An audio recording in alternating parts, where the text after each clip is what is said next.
morning. This is Possum with Possum Coffee, opening for the Speedrun Ragnarok marathon this morning. I am live with OrganMike. We're going to be doing Ultima 4. So good morning, all. Hope you had a good night. Hope you're ready for more fun today. Going to go ahead and read a couple donations real quick. We've got $15 from Winplus, so 100% run means more content. Yes, the games coming up don't have their incentives done, but I'm furthering one along. Y'all should do the same. Nah. And then we have $500 from me, which we have funded Glitch the Abyss, all endings for Afterimage, Recruit Barkley the Dog, and Kill Lord British. So let's go ahead and get this day moving.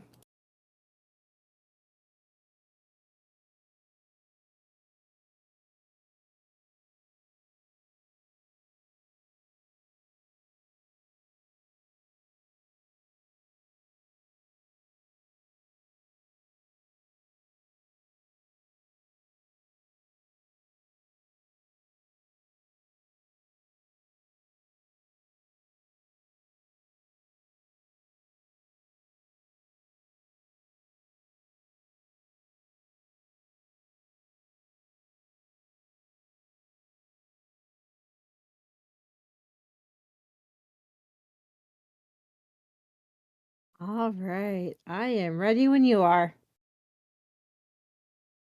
Hey, hold on, 1 sec. You're good. You're good. Okay. Are we live? Am I making a fool of myself on the internet? You might be, but it's okay. I think we're ready. It's okay. That's what streaming is for, is making a fool of yourself on the internet. Of course. Phoenix is here as well, my Sweet. commentator. So, you know, having made a complete mess of this morning. No, you're okay. I will sit here and look pretty, and I will ask questions as needed. Sounds And good. read donations. So you all better donate lots, so I have lots to read. Well, if we wait 2 seconds, while Phoenix gets into the live channel here, That is I will explain A-okay. what's going on. And just so you know, I don't know how this is going to work out, but we did fund Glitch the Abyss, so. Oh, fantastic. We will we'll get everything. We're still doing some tech stuff on this end, but anyway, this is Ultima 4, and this is a task randomizer, and you can see in the top corner there's a couple things where normally you would see my face. Much preferably, you can see a list of items here. Now, my commentator, when we get all that sorted out, has a seed ready. But what this does is it takes all 45 things we have to do in the game, throws them into a completely random order with some logic in it, so you don't get item 2 that requires item 1 happening before. You get the idea. And then as we go through, it just gives me more things to do. So normally when I do these by myself, when I would get the skull, I would then click the next one and scroll it up. Click the next one and scroll it up. Hello. Oh, I'm so glad that Phoenix is going to be here, because apparently I can't click the next one and scroll it up. I would Okay, it's click the working next out. task and yeah, I would be continually moving to the next task and figuring out what I have to do next. And rather than doing it in some sort of sensible, logical order, the game then gets completely thrown into wild disarray. And the usual fun of a randomizer, where sometimes it's sending me back and forth across the world repeatedly. So to explain why we're starting late and why this is a bit of a mess, I woke up this morning, got everything ready. I had set everything up last night, and went to my computer to check the weather, and it said, "Oh, you have no internet." And I waited, and I waited, and 15 minutes before the run was supposed to start, I checked, and it said, "You have no internet." And then when my run was supposed to start, I checked again, and it said, "Hey, you still have no internet." So, a little bit later, hoping I could still get in, about 20 minutes after the run was supposed to start, I called my family and said, "Hey, can I come down and use your kitchen?" And so here I am, in my family's kitchen, with internet. Good morning. Good morning, Phoenix. How are you? Good morning. I'm doing well. That's good. You have prepared a seed. I have. Fantastic. I'm going to remove this seed from there. If you guys want to put the Valk's image up there or want me to try and get my own camera up there, that's fine. Otherwise, we can go with that black square. Whatever. I'm not worried about it. I want to get this game. I want to get this game going. So, Possum, if you have anything more to add, Nope, I've got no more donations for the time being, but I hope people add to that. And just a note, this marathon is hosted by the RPG Valkyries. We are raising take money for Take This, a charity for mental health awareness and ending the stigma, and also mental health in the gaming world. So thank you so much. it I'll be here. great.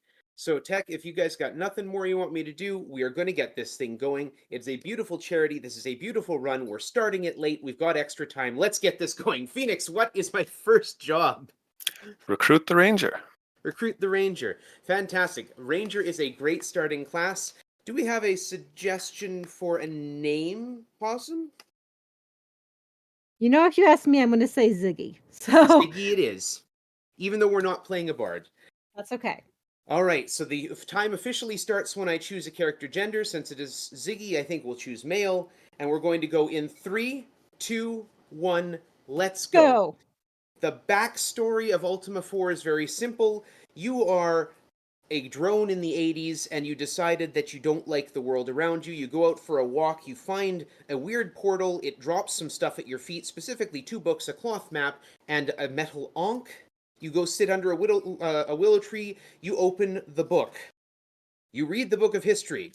No, really, read the book of history. That is my favorite scene, or my favorite slide in any sort of opening scene. It's telling you to read the instruction booklet because even in 1985 we didn't do that, and this game does not have the space to give you instructions directly. All right, so we go through a Ren Fair. There's some noise. There's Ren Fair. We walk through the Ren Fair. There's a wagon at the far end. A traveler is there, and she goes to read our future. And if we are playing the Ranger, every time spirituality comes up, we have to take it. Other than that, I have to decide which of these pairs I want to pick. This time it will be sacrifice out of justice, and it will eliminate justice from the pack. There are 8 virtues. We're asked 7 questions. Each one takes one out of the pack. I don't want humility. Honor is not a great substitute. I'm going to have a fun time with this one. Honesty. Give me honesty. Give me honesty. Don't put spirituality there. Oh, tough call. We're going to take honesty. I want magic points. Each of these questions affects both our starting stats and the stats of the avatar for our virtues, because we have 8 virtues to run alongside these questions that they're giving us.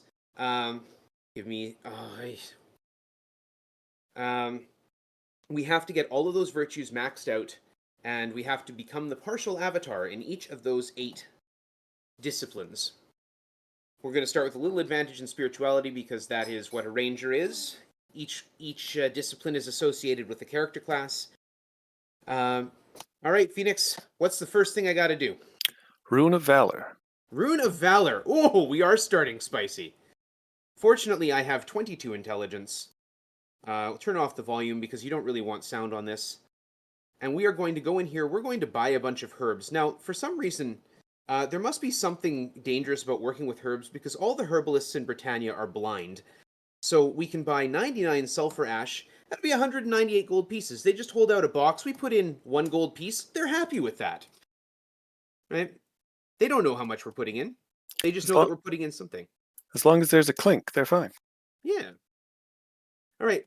And what we have to do with those is mix spells. So we're going to mix Blink. Blink allows us to move a short distance over land. We use it a lot, so we mix a lot of those. The mixture is Blood Moss and Spider Silk, E and D. So if you'd all like to join me typing out bed, you are more than welcome to do so.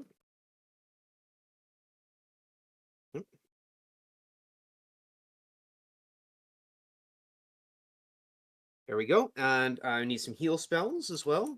I'm going to be mixing a lot of spells because you use a lot of magic. Specifically, this is when I asked Phoenix to pick up a seed. I specifically asked him to pick one of the 5 character classes that start with some actual magic power. I can run this with any class. I have done so. I'm very proud to have done so. Shepherds and fighters take closer to 3 hours, so I thought we don't have that kind of time, especially since I'm starting late, which I didn't intend to do, but here we are. What do I need? Magic missiles just in case. You know, I think it's a law with speedrunning. Whatever's going to go wrong will go wrong. Yeah. As I was picking seeds for this, it kept trying to push Tinker. Well, if things had worked out properly, I probably would have had time for it because we have a 2.5-hour estimate. But things did not work out properly, so here we are. Tinker is fun. Tinker has magic, some, but not a lot. Oh wait, I still need to mix wind change. One of the self-imposed restrictions of these seeds that I do is I don't use the gate travel spell. What I found after I got good at doing these is that using the gate travel spell, there's these 8 things in the world called moon gates, and they get you. They're the game's fast travel system. They're near each one of the towns, and They get you from place to place. If you look at the top center of the game screen, you'll see 2 moons. The first moon determines which gate opens. The second moon determines where it points to. So you can go to anywhere in the world using these moon gates, but the gate travel spell just takes you to one of the gate sites. So the seeds just became, okay, which moon gate is closest to where I want to go? We'll just go there and do that. So I don't use the gate travel spell, and I don't reset the game to reset the moons.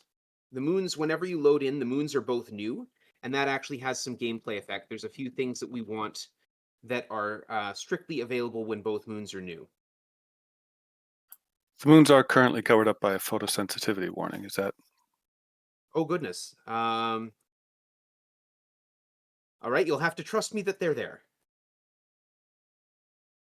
They're very pretty. They're a total of like 16 pixels. Very impressive for the 1980s. One of them is a blank circle because it's a new moon. Why would I mix 40 quicknesses? That's what happens when I start talking. One is a blank circle, and the other one is a waxing crescent. All right, that should. Oh, I need energy fields. Goodness. Especially for glitching the abyss afterwards, because we've made the donation incentive for that. So I'm going to need some energy fields. Like many things in Ultima 4, there are 8 moon phases. There's also 8 reagents, but you can only buy 6 of them from the herbalist, which does limit the spells that OrganMike can be mixing up right now. So that's the blink spell. You'll be seeing a lot of that. And I need to get... I just realized, first one is Valor, and I have the magic points to cast Dispel. I didn't actually want to leave that island. So we are going to wait for the first moon gate. Because the Rune of Valor is in Jalome, and Jalome is well off the shoreline. We can't actually blink to it. We would need a boat or a moon gate, which we're going to get there.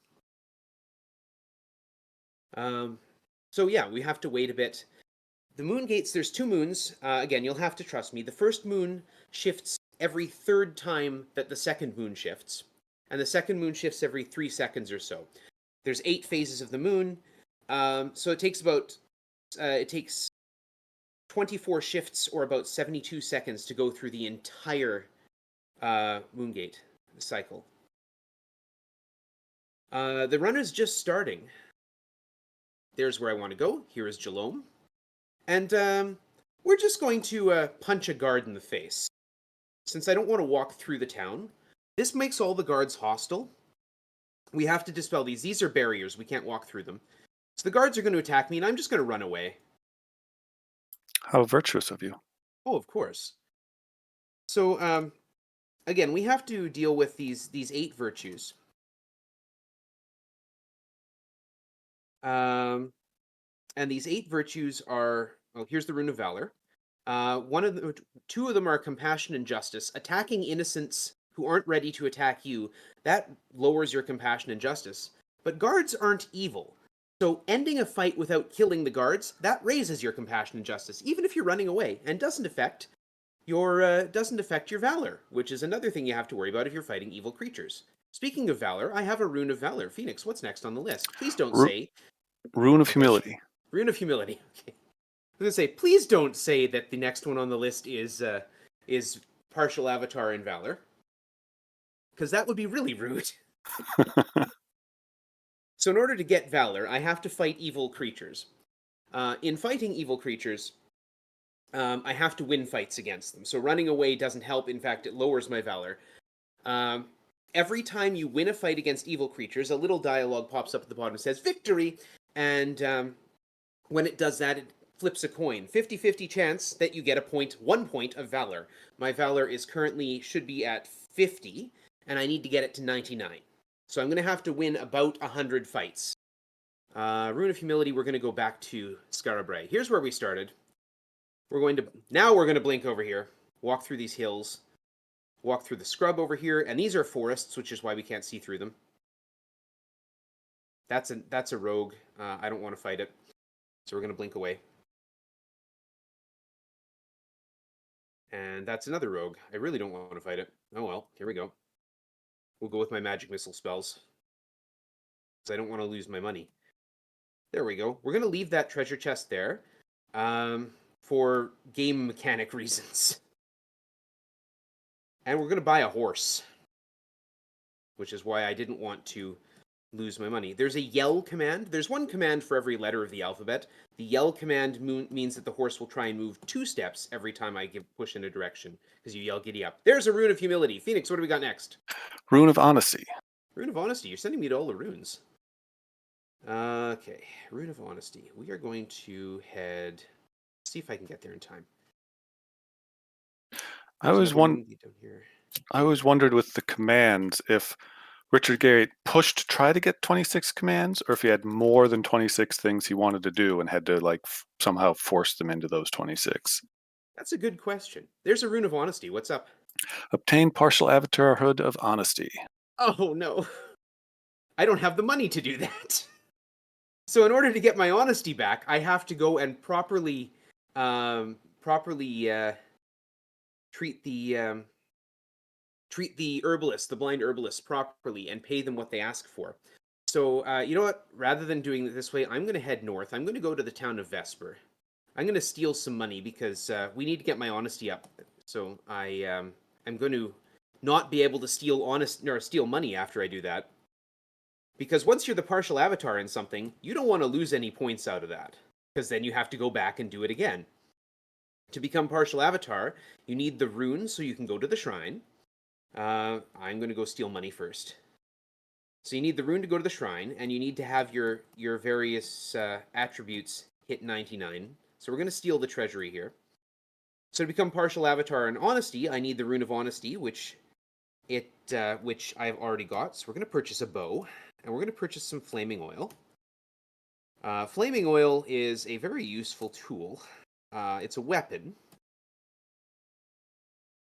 So we use it specifically to kill reapers, which are monsters in the dungeon that they're trees. They're giant evil trees, but they're rooted in place. So if you put flaming oil over them, they just stand there and burn.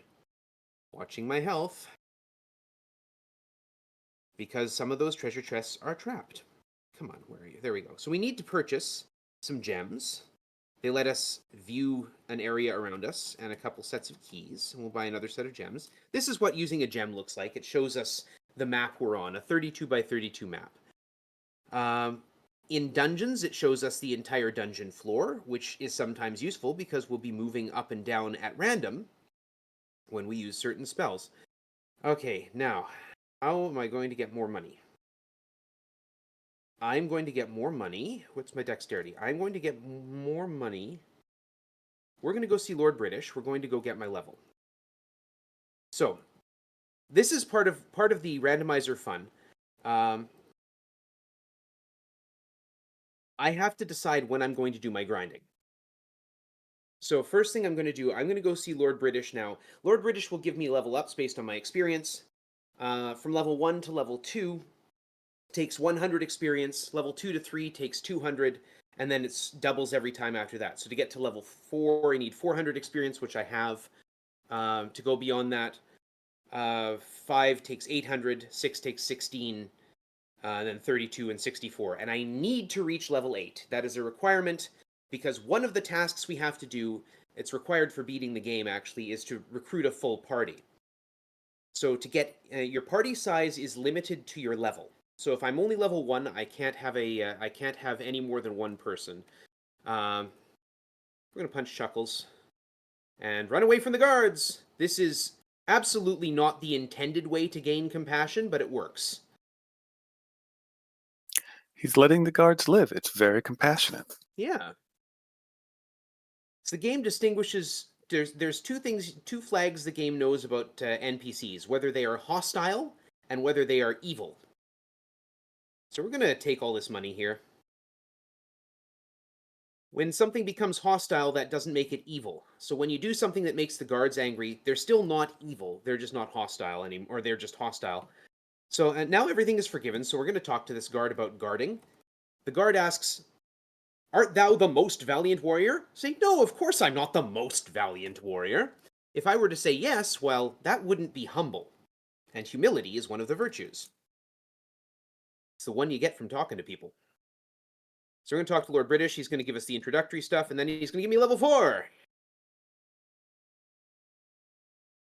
And we'll talk to this guard. The reason I'm taking a bit of time between talking to guards is that I have to make 16 steps happen, or I have to make a new set of 16 steps. I can't be on the same set of 16 steps as the last time I talked to a guard if I want to get the bonus from it. We're going to attack this guard. The ones upstairs I talk to, the ones down here I just, punch and run away. Pull out my bow and fire a warning shot over their ear, and then leave. I do love small glitches like that where you get attacked by guards on a ladder and you end up fighting on grass. Yeah, if the door closes behind you too, the same thing. Like if I stand in this doorway and wait for a guard, or if I stand on a treasure chest. See, there, I'm on grass now, because it's a door. When it's not a tile that the game knows what to do with, it defaults to just a grassland tile. We do need a bunch of money for a bunch of different things, so I'm going to gather enough money to purchase a magic bow, which I have right now. I don't need to ignite a torch, that's a typo. And we're going to head from here to Moonglow, back to Moonglow where I picked up the Rune of Honesty. And that is a 2-gate trip, so we're going to actually run for it. We're going to it should be faster if I blink my way across the continent. I do love the fact that you were right next to where you needed to be to obtain the Avatar Hood of Honesty, but you had to run all across the world in order to get the stuff you needed for it. Yeah, and my usual complaint is that the game likes to send me over to Verity Isle. Actually, oh no, I just missed the window for getting Mandrake. I'll get some later. I like that the game, or I complain that the seed generator likes to send me all the way over here to the right-hand, the eastern part of the world to Verity Isle, and then back to it again. And this time, it gives me 2 things right over here, and I can't do the second one. Because I chose to do my gold grind a little bit later. Okay, so we'll do this again. Slow down. Slow down, horse, you're going too fast. There is a herbalist here, which is why I came back here. Oh, I'm going to mix some more... Yeah. Mix some more links and heals before I do this. Because once I cheat this herbalist one last time, I will have to stop cheating herbalists.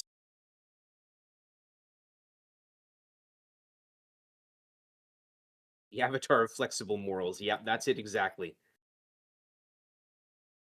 It doesn't matter what you've done in the past, so long as you're good in the... so long as the last things you did are good, you're fine. Make some more energy fields, because we have met the incentive for glitching the Abyss. I'm going to need a bunch of those to do that. And we'll take a couple ads. One of one of the things I loved about this game is that it obfuscates exactly what you need to do to increase your virtues. It provides guidance, but the guidance doesn't always exactly line up with how the game mechanics work. And so it incentivizes people to just always behave good, always behave bad, because they don't actually know what the game is tracking. Mm-hmm. So, okay, I'm going to have to sit here and buy sulfur ash at cost 49 times, which will reduce me to 25.35 gold.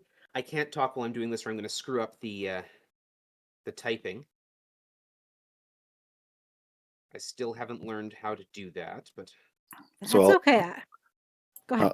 yeah, I'll try to fill in. So, like I was saying about virtues, one of my favorite ones is valor, because as OrganMike was saying earlier, you only get valor when you attack, when you attack something and kill, or are attacked by and kill evil monsters. Um, but then there's also innocent monsters that you shouldn't attack. And if you do that, you lose a bunch of valor. And so there's a whole bunch of confusion about exactly what the rules are there, the difference between attacking and being attacked and running away versus not. And so you get yeah. some really interesting theories about exactly how that virtue gain works. Okay, honesty, 3 cycles. This is how you become partial avatar. You get the rune. You need a mantra, but I know them all. They don't change. And so all I have to do is meditate for 3 cycles at the Shrine of Honesty, and I will become partial avatarhood in honesty. And then I just have to not screw it up. So yeah, we have to do this 8 times. This is actually the only chance I get to have a break in this run. Because the fun thing about playing old RPGs is, we don't have cutscenes. We don't have moments where I can put the game down and, breathe. Except this. So, I had something that came to mind and it's gone, but what are we doing after becoming partial avatar in honesty, Phoenix? Get the yellow stone. All right, we'll go do the yellow stone. We are going to start on our Valor grind. I'm going to teleport back down here. We can go one more time down here. And we are going to go over to a bridge over here and attack some trolls. There are trolls hiding under bridges. And I don't have any billy goats with me, so I have to actually shoot them myself. We're waiting for a moon gate, but while I'm waiting for the moon gate, I might as well do something useful.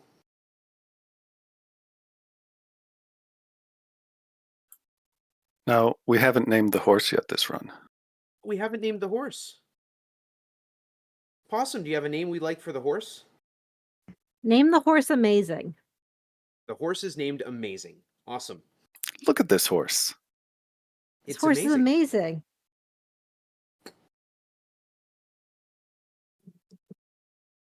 Oops. So, as we discussed earlier, if you're not standing on if you're standing on a tile that's not a normal tile, like here, I'm now standing on a treasure chest. It actually deletes every characteristic of the tile underneath it, so trolls wouldn't pop up until I picked up that treasure chest again. Okay, yellow stone. So the yellow stones, the 6 of the 8 colored stones, are in the dungeons. This is a dungeon here. It's dark. Too bad. We're going down to floor 5, at which point we need to go east as far as we can go, south as far as we can go, west 2 steps, and then north. We're going to heal, though, because we're at low hit points, and then we're going to walk into this dungeon room. There's a hidden door here. You can see the slight chip in the tile.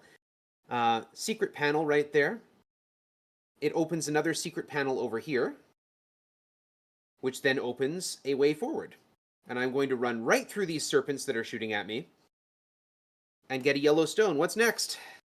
White stone. White stone. Well, I'm in the area. These 6 colored stones are in the dungeons. The black and white stones are not. They have other story reasons for being in other places. The white stone, you're supposed to come use a balloon to fly in here, but we can just blink into the spot. There's the white stone. What's next? Rune of Justice. A rune of justice. What's my... Okay. I've got enough points for level 5. I'll go get it later. head up here. This is the town of you. We need the Rune of Justice. The town of me? Yes. That's exactly what it is. This is Vorpal. He gets in the way sometimes. He's not in the way right now, so I don't have to kill him. What's after Rune of Justice? Get the wheel. Okay, so there are 3 things that are on the ocean. Before we do that, we're going to go talk to Lord British again. If you're wondering where the town of you is in the woods, there's this nice little stretch of hills right here that points straight north at it. So there's 3 things that are on the ocean. I am not doing very good here. In order to get on the ocean, we need, obviously, a boat. But in order to get a boat, no one in Britannia apparently sells boats in this game. We're at 99 compassion. I don't need to beat up Chuckles anymore. So no one sells boats. So in order to get a boat, we need to kill pirates. Pirates do have a monopoly on boats. Mm-hmm. So now we're level 5. My dexterity is 28. I'm going to go put my dexterity up at, well, I'll be 43. But the point is more than 40. And more than 40 is an important number for your dexterity. Because the way this game is programmed, if your dexterity is higher than 40, you can't miss. So in the back of Lord British's castle is just a dungeon. It's the Dungeon Hithloth. This is an altar room. It connects the 7 dungeons together. So we're going into the Dungeon of Wrong. We're going to climb up to level 7. We're going to go north twice, west 3 times, south twice, east, south twice, and west. And we're going to search here, and we find a magic ball. You touch it, it does 400 points of damage. It gives you 5 points of dexterity and intelligence. We're going to yeet ourselves up, heal. I'm going to advance over here, back up 2 squares, and go through this dungeon room. If I don't walk through the middle, those hydras can't get out. And there is a refreshing fountain, another magic ball, a refreshing fountain. And again, if I don't go through the middle, the hydras can't get out. Now I'm poisoned, and that has a purpose. You'll watch as the screen will blink occasionally as this Reaper tries to put me to sleep. Sleep spells do not affect poisoned characters. This is important because if I was asleep, the Reaper would be throwing things at me and might well kill me, even from 400 plus hit points. That's a gremlin. It eats my food. I don't want it to eat my food. I don't have any tremors, so we're going to ready some flaming oil. We're going to put down a spot of flaming oil. Give me my bow back. And again, the Reapers will make the screen flash. That thing with multiple eyes is a gazer. It too will try and put me to sleep. And they hit really hard when I'm asleep, so that's kind of death. We want to avoid death. It doesn't end the game, it just sends us back to Lord British. It's actually an effective way of getting around the world sometimes. Not in the real world, let's clarify. Okay, so we got 43, 42. What's my actual thing to do right now, Phoenix? Sorry? Get the wheel. The wheel, right. What am I going to do? Am I going to do one more? No, I'm going to just go. Okay, here we go. Exit out. Using the exit spell, blink south. One thing that stop not using the gate travel spell has taught me is a lot more about the actual geography of Britannia. Figuring out how to get places. Which actually has helped me out for my low percent variant of the game. Which means I don't pick up any Mandrake, which means I'm not getting the gate travel spell. So, we are waiting here now once more for a Moongate. We're going to wait for Moongate number 6. This is 1 and 4. 2 and 4, 2 and 5. Here's 2 and 6. And then we're going to have to wait here. The best place to get a ship is off of the ruins of Magincia. Magincia was a very proud city, but pride is not one of the virtues, and it was proud enough that a bunch of demons took notice and trashed the place. It's a bit of a wreck.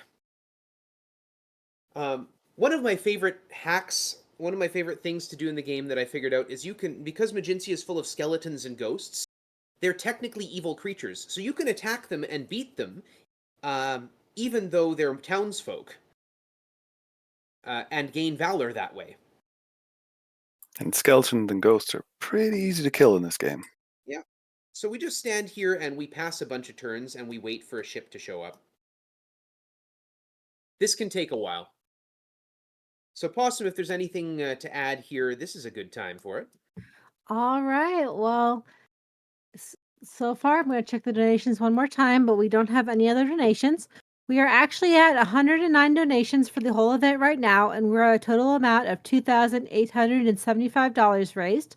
Woo-hoo! So hopefully we can make it over the 3K threshold today. Oh, we should be able to make And- it to 3K by the end of this run, I think. Yes, trust someone chat. make it happen. Mhm. Someone make it happen. That's Or a sea serpent. someone's. Yeah, that is a sea serpent. We cannot ride that. We can try, but it goes poorly. Which is a shame. There is a mod made by a fan that lets you ride dragons. That's cool. Oh, Or there's dragon. a whirlpool. So one of the things that me and this game are famous for, there are two things that appear on the ocean that are not actually monster types: whirlpools and storms. Storms make their way onto land too. I get them all the time. They show up way too often for me. They delete other things they hit too. So there's a ship, and the whirlpool's on the other side. I have to beat the pirates, and I get the ship, and then I have to make sure the whirlpool doesn't take the ship.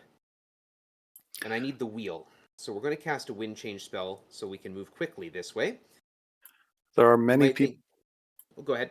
Sorry, there are many people that have played Ultima 4 and have never seen a storm, but OrganMike sees them almost every run.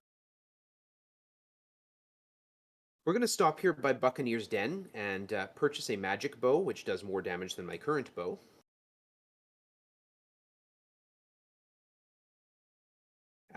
Partial reasoning for that, I mean, other than the fact that it is just better than my current bow.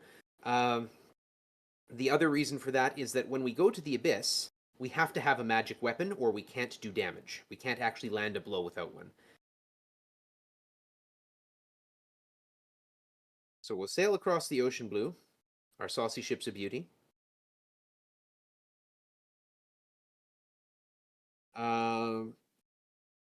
And over here, the wheel is up here. The wheel of the cape, right here. You see, instead of gold, it shows my ship hit points. If I use the wheel, those go from 50 to 99.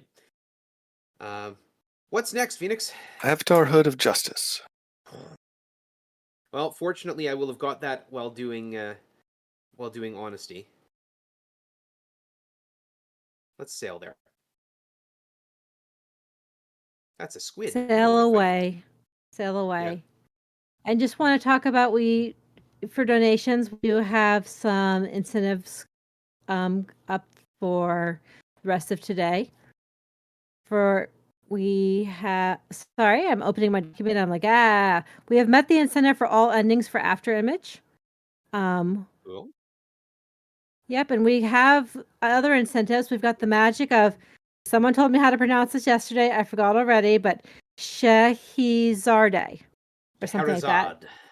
Sherazad, the magic of Sherazad, and the Final Fantasy Mystic Quest. You can upgrade those to 100%. So let's see it happen. The northern part of Britannia has all these sort of jagged outcroppings like this, and it's hard to tell which one I'm actually at. Here's where I went. So I went the wrong way. The Shrine of Justice is here. I should have 99. I do. This is a little developer thing that's been left in so you can tell what your virtues are. 0, 0, the first one is my honesty. That's at 100. Everything else, 99 compassion, 56 valor, 99 justice, and so on down the list. So we enter the Shrine of Justice. We meditate for 3 cycles. When I was running this, I had problems telling where the middle ones were actually sitting on that virtue bar, and so I actually taped a little thing to my screen to help separate them out.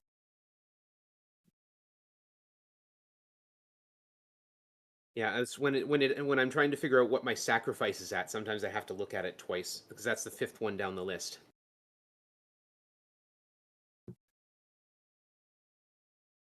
But fortunately, being good to the shopkeeper gives me justice as well as honesty. I don't want to leave the ship there, so Phoenix, tell me something good. What's next? Orange stone. That's not good. Come on, Phoenix, you had one job. One Yeah, job. my one job was to get him an interesting seed. Well, it certainly has been so far.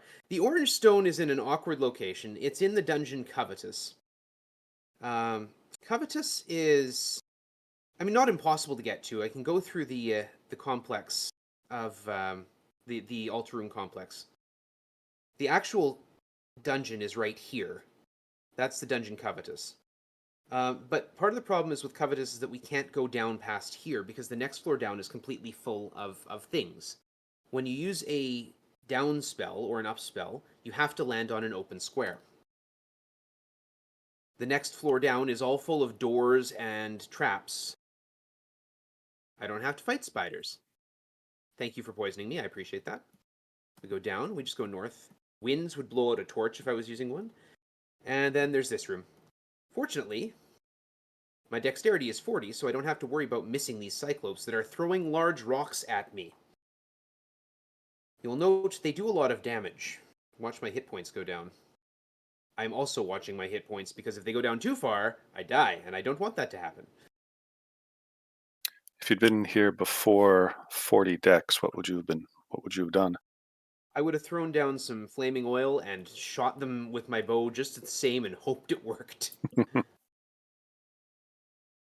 Okay, orange stone we're going for. I have maps of the dungeons, so I make sure because I haven't quite learned them all yet. So the orange stone I have to go down 3 times. And then it's 6 back. 4, 5, 6. 1, 2, 1, 2. There's an orange stone. What's next? Recruit the mage. Recruit the mage. Okay, we are at... Well, I obviously want to come out from Covetous because my ship is here. We're going to leave the ship. So this is where the town of Minok is. It is not where we want to be. We want to go back to Moonglow, where we got the Rune of Honesty, where we fixed our honesty. But this is actually not a terrible place to leave a ship. By this moon gate here. So again, we just have to wait. We're at gate 3-1. We need to wait for 5-6. Get our horse back. Because I left the horse at Trinsic. So we're at 4-3. Moongate 4-4 is nothing special. You go in the door, you end up in the same place. 5-5 here. Both moons full. That will take me to the Shrine of Spirituality. We'll be going there later. Here's my horse. That's amazing. Yeah, it is. And I think before we recruit the mage, we're going to stand on a bridge and fight some trolls. A lot of trolls. Yeah, I've got 57 Valor, and I have a Rune of Valor. So at any point, because I have the Rune of Valor, at any point the seed might tell me, go become partial avatar in Valor. So I'm going to do my Valor grind right now. Because wandering monster groups are limited in size based on your party size. So the most enemies I can fight at once in a wandering monster group is twice the size of my party. My party size is currently 1, so I will never see more than 2 enemies in a wandering monster fight.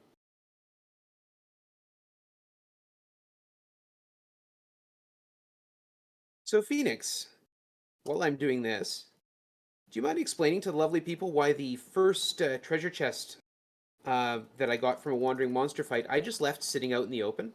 Sure. So, first, a shout out to Ergonomy Joe, who decompiled Ultima 4. Otherwise, this would have been very tricky to figure out. But when you pick up a hot air balloon to go riding around Britannia, it always goes into the first slot of the array of different things that can be on the overworld. And if, say, your boat that took you a long time to stand there hoping that it shows up in the ocean, or your horse is in that first slot, they'll just disappear. But if you pick up a chest and leave it on the map, then when you pick up the boat, it'll be the chest that disappears instead. There were a lot of frustrating runs where we'd get an early boat, and then we'd get the balloon, and our boat would just be gone when we came back to it when we needed it. Mm-hmm. And there are a That few sounds ways to work around. frustrating. Oh yeah, it absolutely is. There are a few ways to work around it.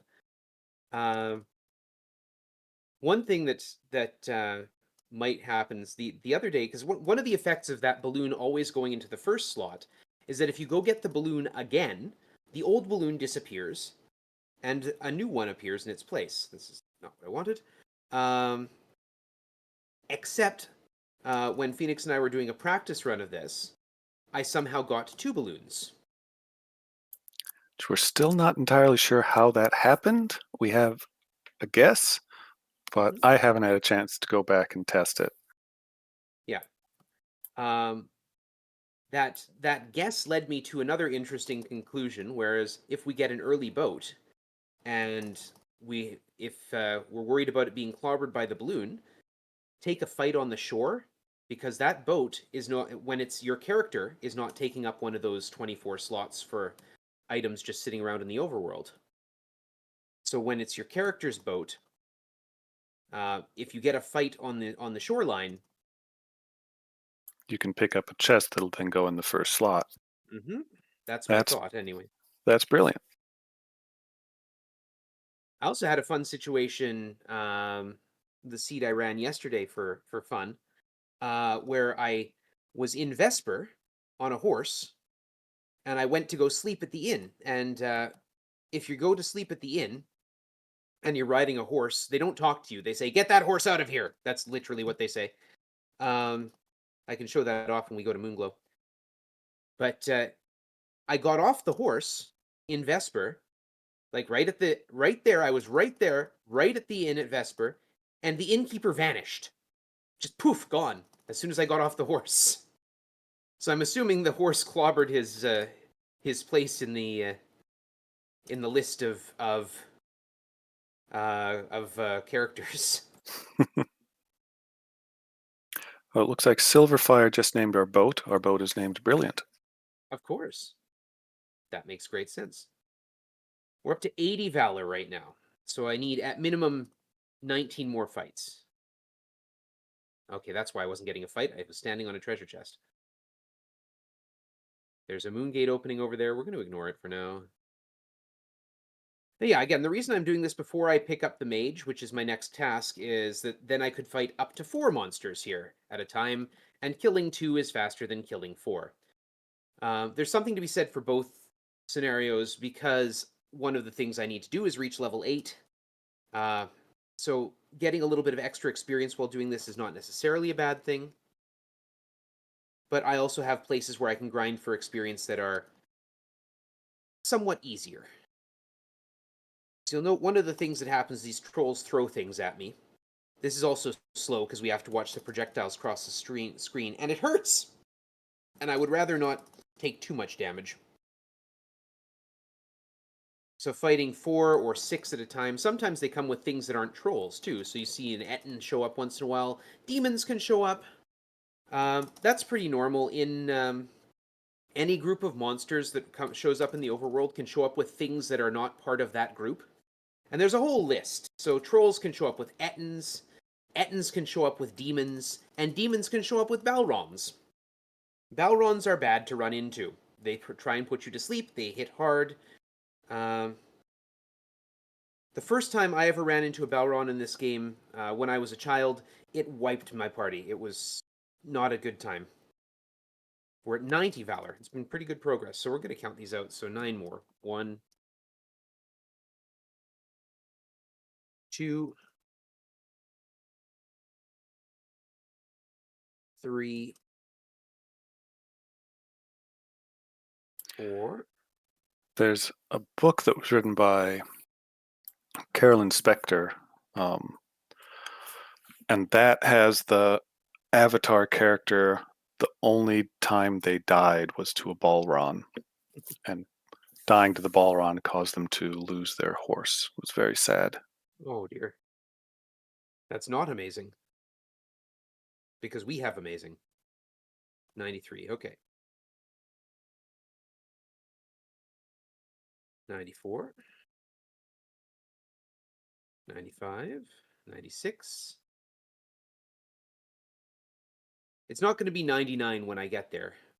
It's just when I have to check. 97, 98, 99. Okay, I'll check after this fight. 98. Actually, that's pretty good. It's a 50-50 chance every time, so 98. Now it's going to take me 20 fights to get that last point. 98. If you're wondering, it's the sixth number down that I'm looking, or sixth number across that I'm looking. Still 98. That needs to switch to a 9, and then we're good to go. There's 4 in a row. I'm sure you'll get into some fights later. Just risk it. It'll be fine. The next thing on the list is, there we go. The next thing on the list is Partial Avatar of Valor, isn't it, Phoenix? Would I do anything like that to you? Absolutely you would. All right, we got Mariah. What's the next thing on the list? Get the book. The book. Oh, hey, that's nice and close. So yeah, if I come here and talk to the inn, say like, get that horse out of here. But while we're here, we're going to stop by the healer. One of the things we have to do is get sacrifice up. B1, yes. And so the healer asks if you'd be willing to give 100 points of your blood. I have 500 hit points. I now have 400 hit points. 300.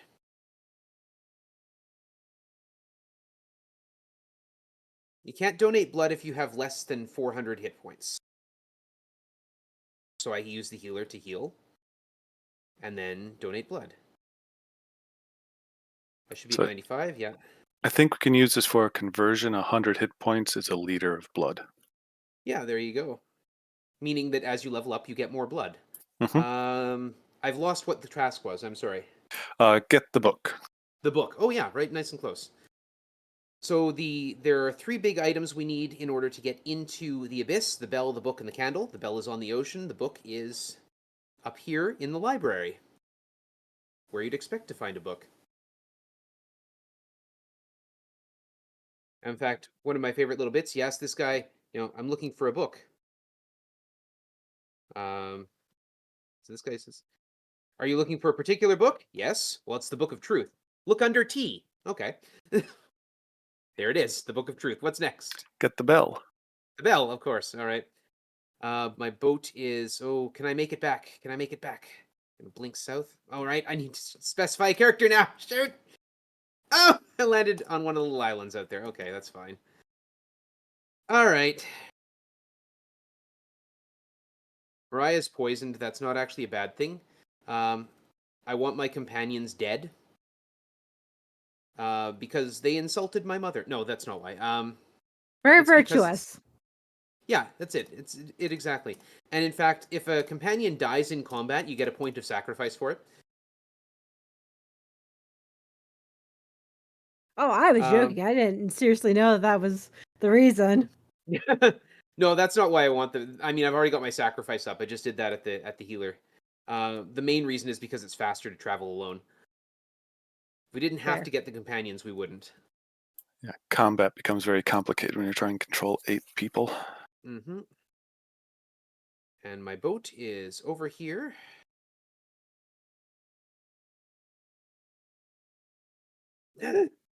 Oh. Phew. I nearly got moon-gated to where I didn't want to be. There we go. Fortunately, I was just in the right space to get it at both full moons, so it tried to send me to the Shrine of Spirituality, and I don't have the Rune of Spirituality, so it just kicked me out. This should be... There's the bell. So I know you just left Verity Isle, but how do you feel about getting the Blackstone? Blackstone, okay.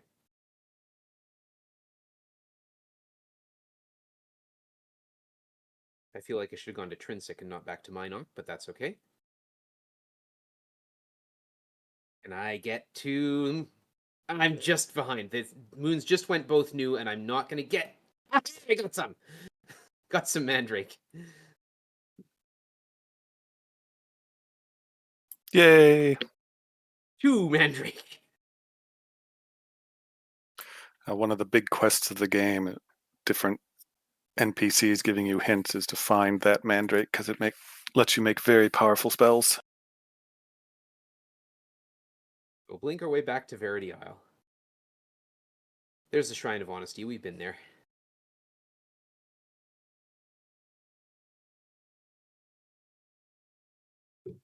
So, out of curiosity, if you weren't doing a randomizer and just playing this game straight, how long would it take to speedrun? No major glitches is just under an hour. That's not bad. No, and it's about 50 minutes. My any percent is 50 minutes. About. Nice. Phoenix and I were having a competition a while ago now to see who could get the first under an hour seed. And I was having a night. I was having a real good one. I'm having a great run. Streaming it, it was fantastic. Coming in, and I was coming in at the end. Came in at what, 58 minutes and something like that. Yep. And Phoenix was in the chat and was cheering me on. And as soon as we finished, informed me that off stream he had just done a 5750. Yeah. From my point of view, I was playing it, running through, not streaming it, and I'll interrupt you for a sec. What's next? I got the Blackstone. Sorry, Rune of Honor. Rune of Honor. Okay, continue. And I see a pop-up. OrganMike has started streaming, and I'm like, oh no, I got to get it this time. So then, with that in mind, I was still in stream when Phoenix mentioned that Rune of Honor, not Paladin. And so I started another run and then beat the record by 15 seconds. What's after Rune of Honor? Get the Paladin. Get the Paladin. Well, that's convenient. And next? Get the Druid. Okay, that's not convenient, but we'll do it anyway.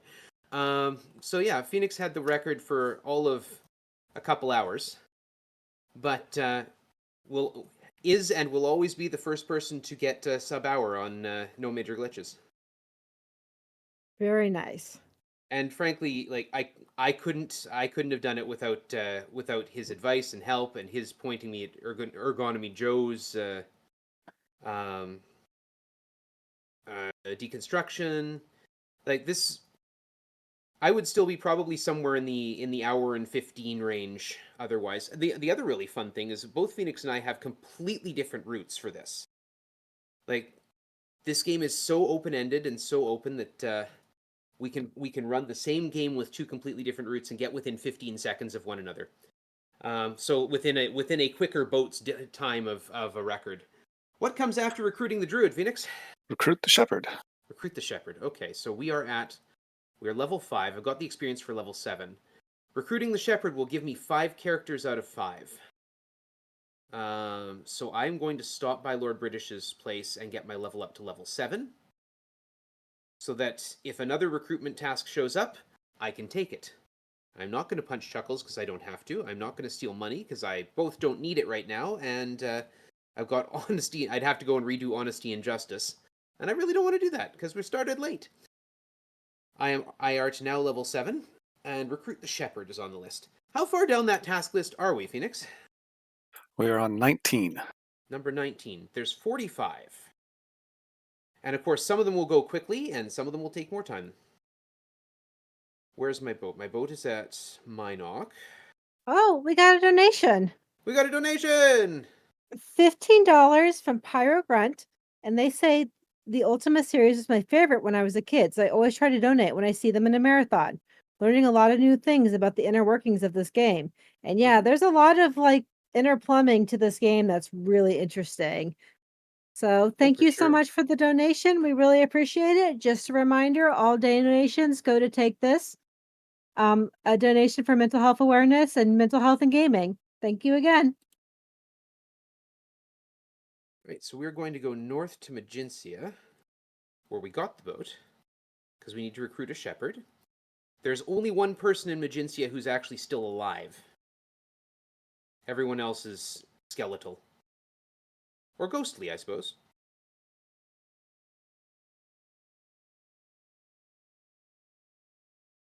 So we just sail north from here.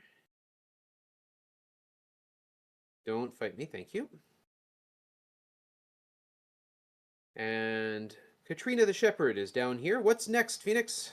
Get the horn. Get the horn. Okay.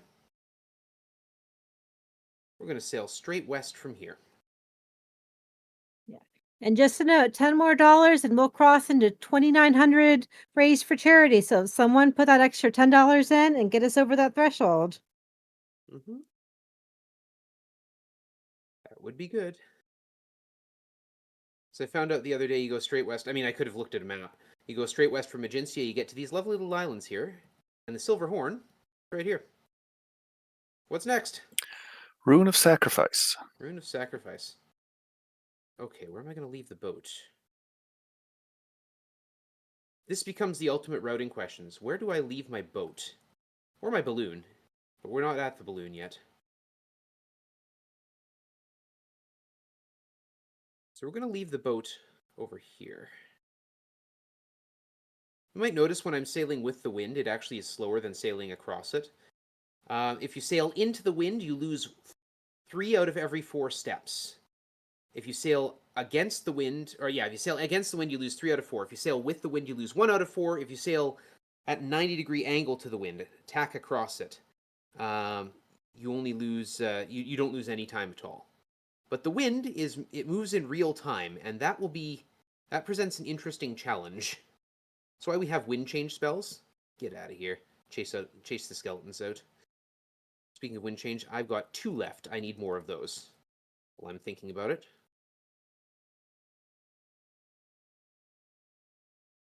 Anything else I need to mix more of? No, we're doing good. Tremors I need to mix more of, but that's a whole other problem because I need to find more Mandrake. And I'm in the right area, but I don't want to wait a minute to make that happen. We're going to go here. We're going to blink north out here. Yeah, now that I have more than one character, that's the other reason that we wait right to the very end to deal with the companions, because now I have to, anytime I do an action, I have to select who's doing it. Rune of Sacrifice. So... what is killing the other party members? When I stand in those swamps, those blue sections you see on the right of the screen right now, they get poisoned. And they slowly die from poison.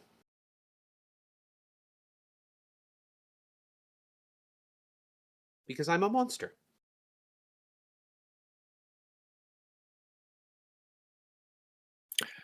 And there's no, like, as far as I know, there's nothing that really tells you that those are swamps early in the game. You have to figure it out yourself by getting poisoned and most likely dying.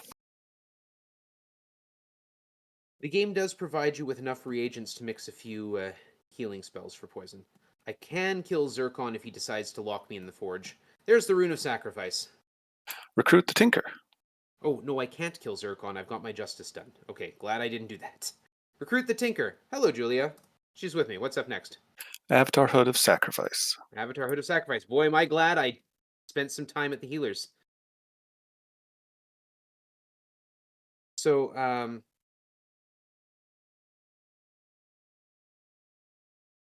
it's right here. Right here. There it is. Sacrifice. So there's a healer in most towns, but there's no healer in Minok there, which means that if I hadn't done that, I would have to go to another place and come back here. So, thankfully...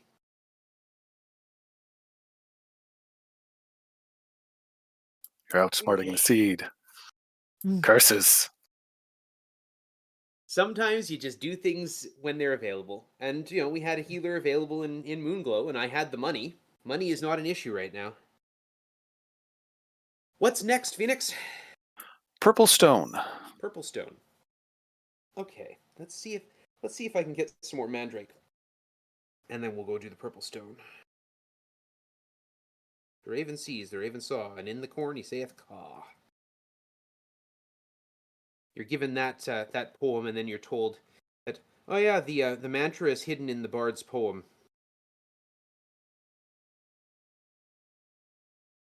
So the other thing, I can search multiple times. You'll see once every 16 or so turns, I'm getting Mandrake Root.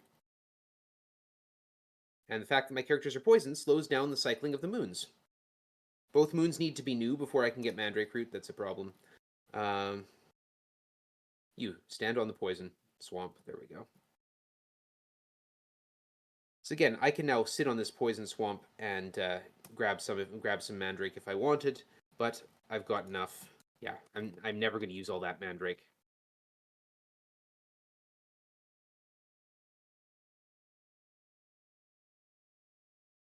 We'll mix it all into tremor spells. Mandrake is also required for the gate travel spell, which is one of the things that makes the no major glitches run so much faster. Okay, purple stone. You said. Yes. We'll take a little Moongate trip over there. Eventually.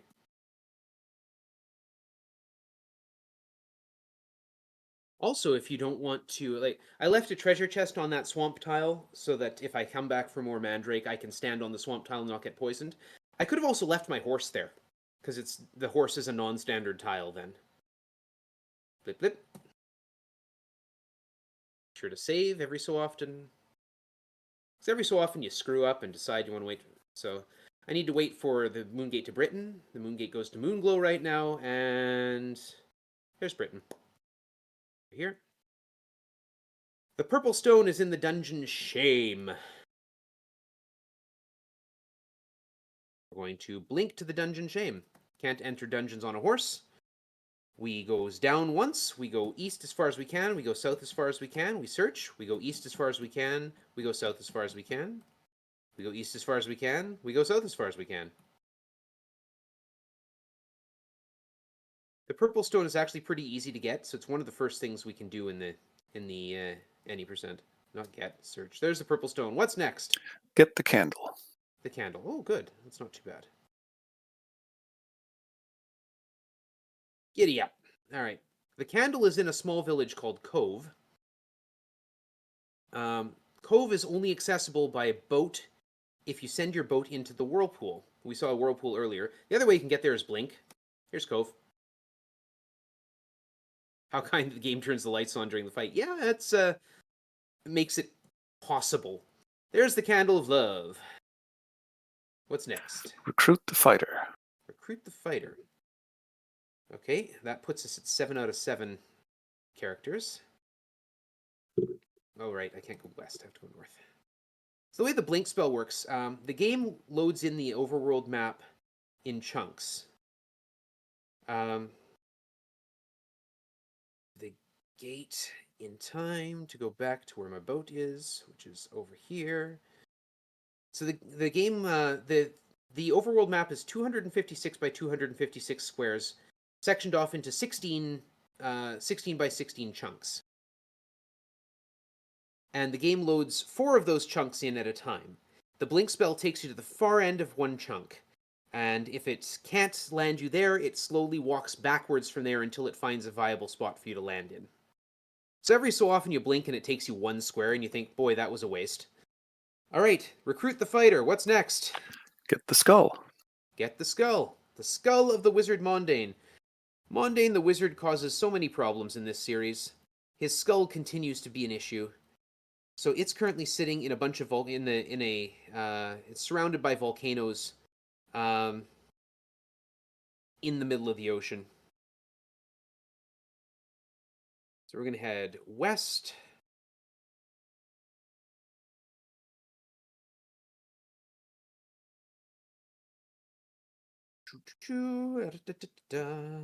This is the Isle of the Avatar, or the Isle of the Abyss. Up there, here's a balloon. That's where the balloon will appear later. It doesn't load in if you come in from this side.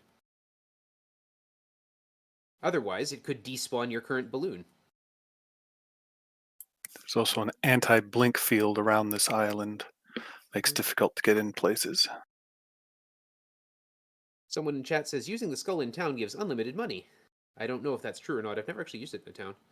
I have missed my spot, though. I think I'm too far south.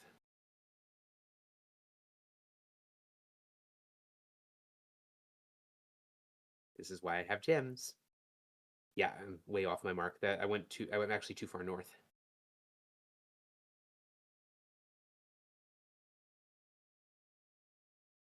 Can I get there in time? No, I'm not going to make it. Shoot. Oh, no.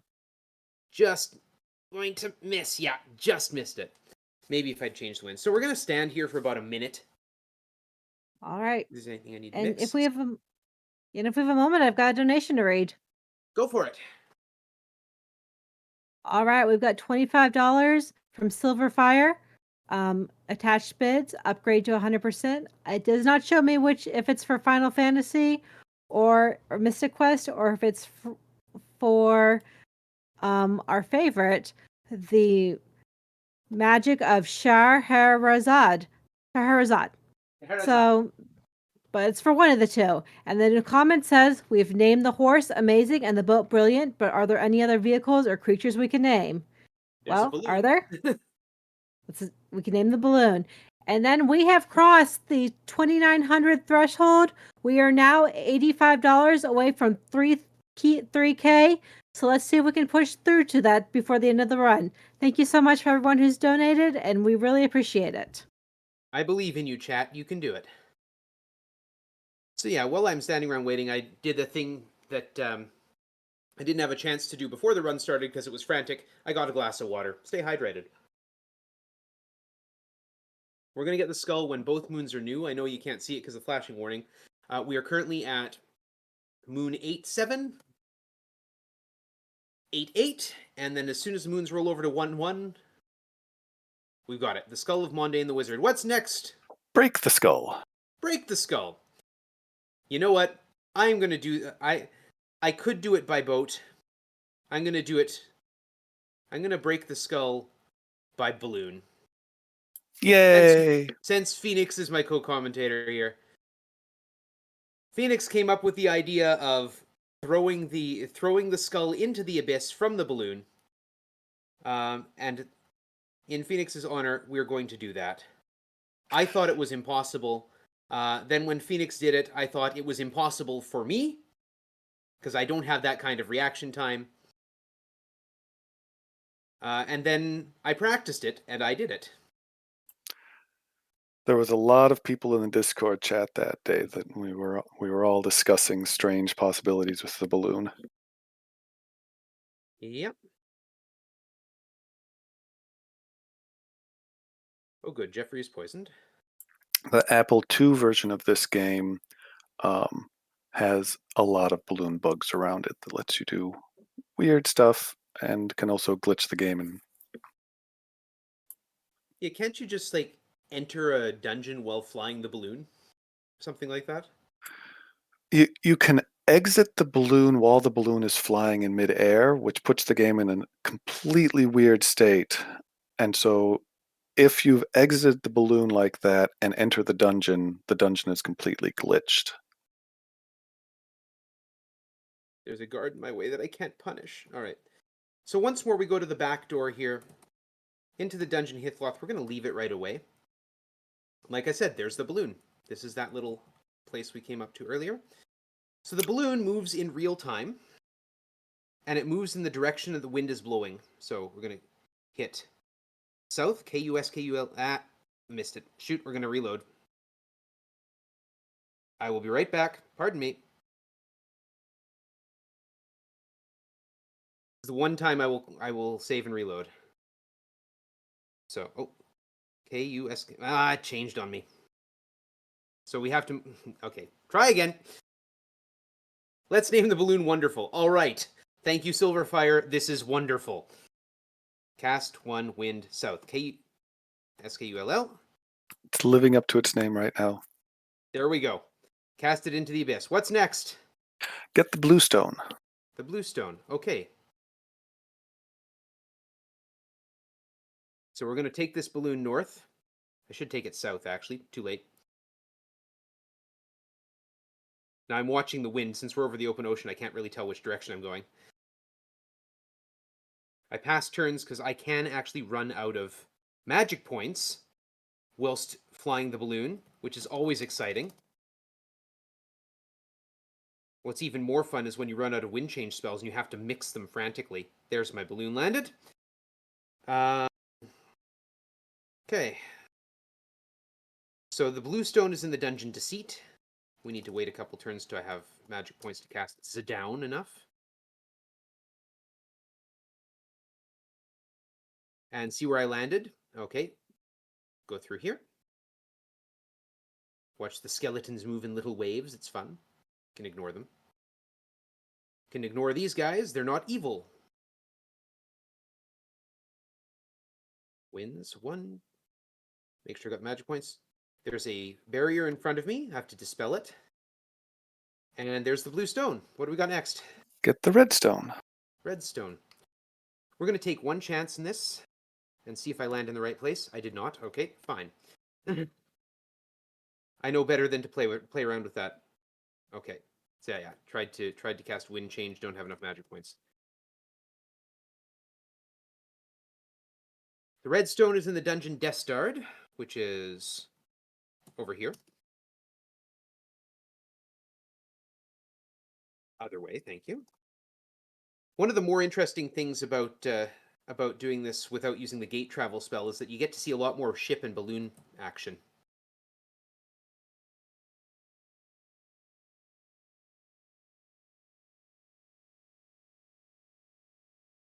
Fun story about running this. The last time I did a speedrun of Ultima 4 was at a Speedrun Ragnarok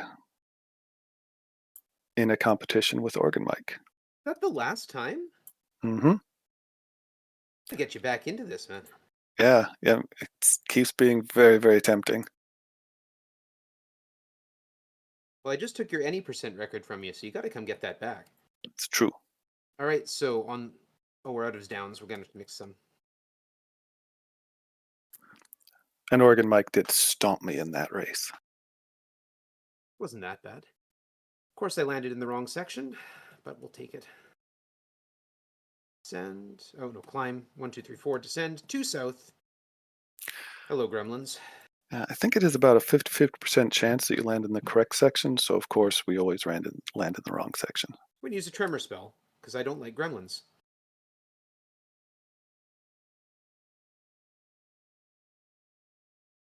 There we are. There's the redstone. What do we got next? Avatar Hood of Honor. Avatar. Ooh, that's right in this area.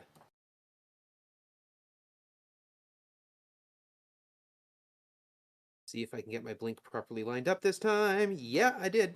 Look at that. I've just noticed I'm running, well, not just noticed, I've noticed I'm running close to no food. So I'll have to deal with that as soon as I can. An improvised Ultima 4 randomizer. There's a task list. The Ultima 6 runner Cloudy Shoe has created a task list randomizer. I like to say we collaborated, which means that he did all the work. And so Phoenix is currently reading off a task list and just telling me what I have to do next. If you're interested, let us know, and we can put you in touch with the randomizer. You can run your own seeds on it. It's a lot of fun. If you know the game very well, it's a great way to mix it up. What comes next, Phoenix? Avatar Hood of Valor. It had to be somewhere. Fortunately, I have a boat in that vicinity. Is there food in Geelong? I want to say no. Yeah, I don't think so. We'll take a quick look, but I don't think there is. There's a healer. There's a pub. And the inn. Yeah, no food. Armor and weapons. And yeah, healer. Yeah, no food. Okay, we're down to 38 food. If my food hits 0, I'll start starving. Oh, this is an ugly fight. Tremor.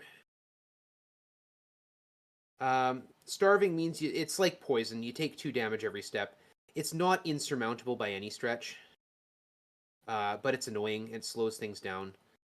And it doesn't need to happen. So there's no magic spell that can cure it. Yeah. It's not like Ultima 5 when there's food spell. And that's why the gremlins earlier were so frightening, because gremlins will steal your food. Every time a gremlin attacks you, whether it hits or not, it takes 25 food. Hungry little critters. Yeah. And of course, the more people in your party, whether they're alive or not, the more food you use.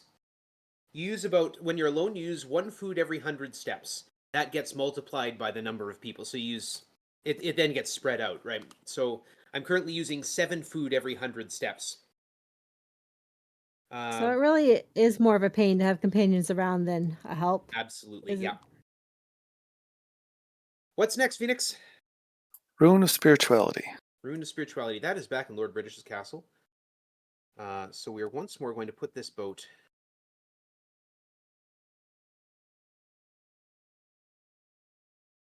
on the western shore of the continent. No, you know what? We're going to run it around to the eastern shore of the continent because I don't need to do anything more in Geelong. Anything more I need to do is going to be coming east from here.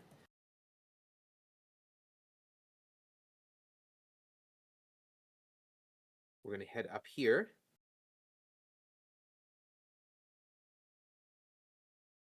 We're going to take the Moon Gate back. And the reason I'm not running across the continent right now is because my food is so low. So I'm going to wait. I'm going to choose to wait instead and use less food. And I will duck into Britain, where I know there's a food salesperson.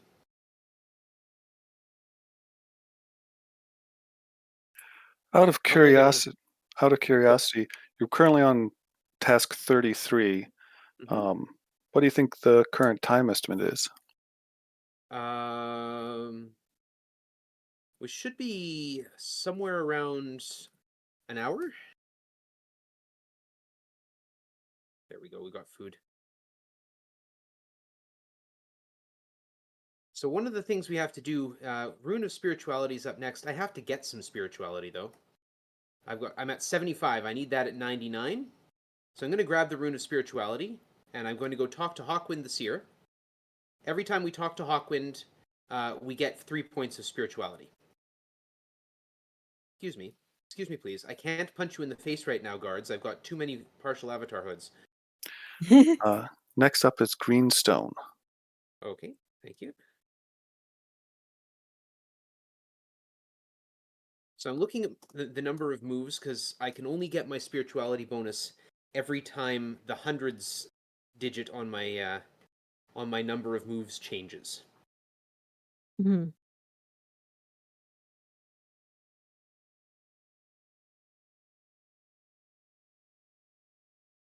So I'm basically looking at my food counting down.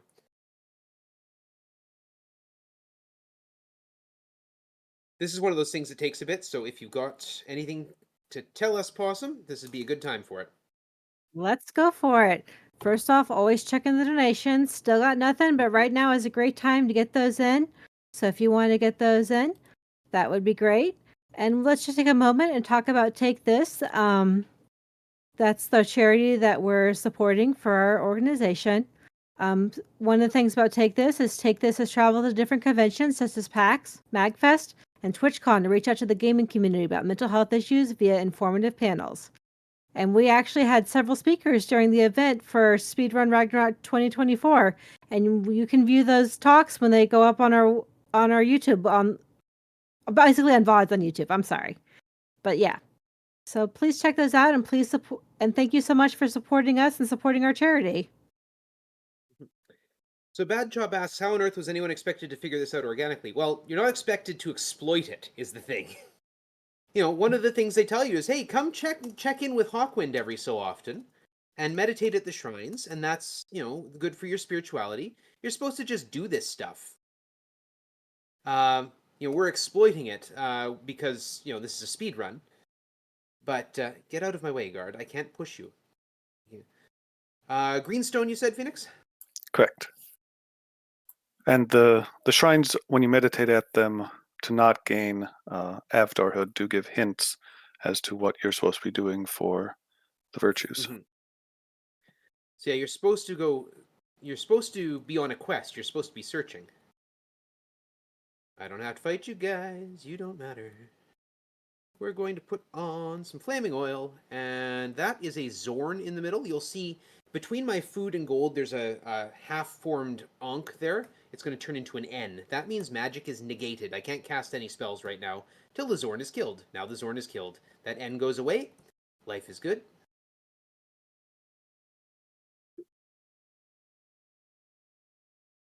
And we dispel these and step in that corner.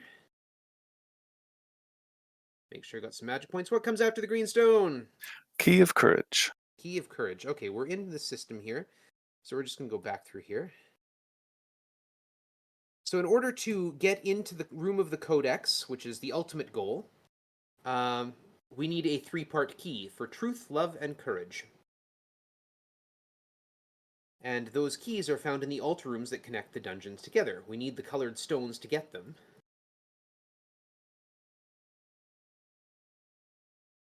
Sure got some magic points, because this is the gremlin room. Boom. So this is the altar room of love. We will find the key of love here later, but we come across here, or shame, sorry, as altar room of truth. 1, 2, 3, 4. 1, 2. And this is the altar room of courage, where we'll use the stones white, red, orange, and purple. What's next? Key of love. Key of love. Of course, it's got to be courage, then love, because there's no good connection between the two. So we have to go back through Eek. Let's get poisoned. Switch over to flaming oil and start burning trees down. Burn the evil trees. Pardon the flashing. That is them trying to cast sleep spells, but I got myself poisoned so that the sleep spells will not work on me.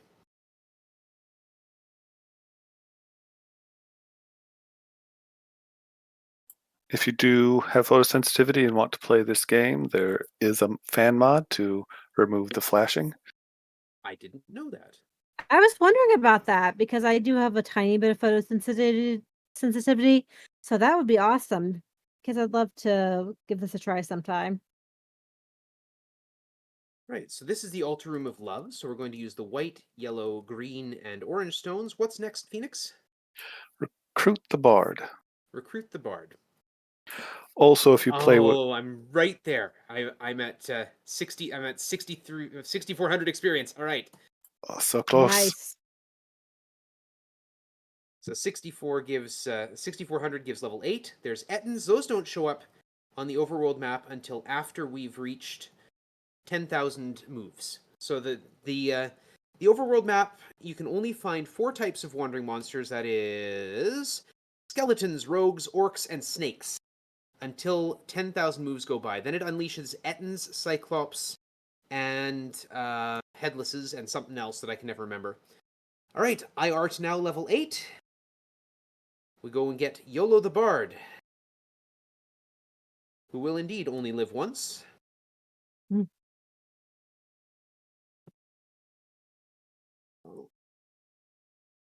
And is it Rune of Compassion next? What do we got? All right. We've got another donation, actually. We've got Just $25. One sec, Oh, Possum. sorry. Can I My get the next apologies. task first? Key of Yeah, truth. sorry. Key of Truth. Thank you. Sorry, Possum. Go ahead. No, it's my fault. My bad. We've got $25 from Professor NES. No comment, but we've got attached bid. Upgrade to 100%, $20, and the link sprite bid war for the sprite to be Rosa, $5 for that. So thank you so much, Professor NES. Good show, Prof. Oh, I didn't go all the way west. There we go. Key of Truth. All right, so that's in here. And Yolo is going to bravely take on 3 demons all by himself.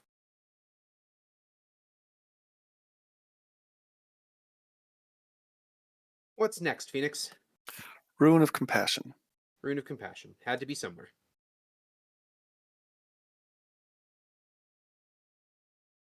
Yolo's just going to take on those demons. And so bravely, just going to stand there stoically. What a brave bard. How noble. Mm-hmm. Good job. And We're going to head back. Sorry, go ahead. I don't think we ever talked about why does Lord British have a dungeon in his backyard? Yeah, we're not really sure about that. It's just one of those We're out of cure spells. Yeah, just one of those Lord British things, I suppose. Yep. Rune of Compassion, you say?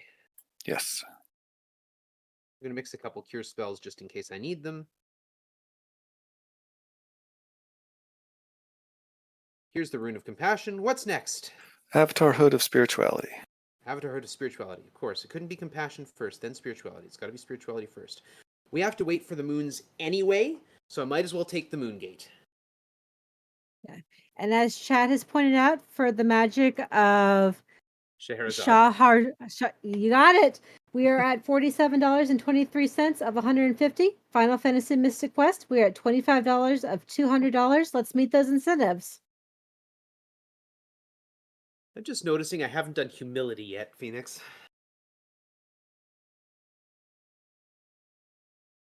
I'm also noticing you're very silent at that statement, Phoenix.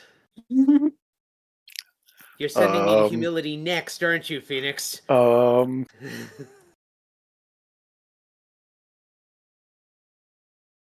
We're meditating on spirituality right now. Humility is on the Isle of the Abyss. It's another balloon trip. Unless it's last. If it's the last thing on the list, we could do it right before going to the Abyss. How far are we down the list now? What's spirituality? number 40. Number 40. So there's 4 more. Oh, it can't be the last thing on the list because there's the Mystic Arms and Mystic Armor. So the next 2 things have to be compassion and humility. Nice problem solving. Yeah.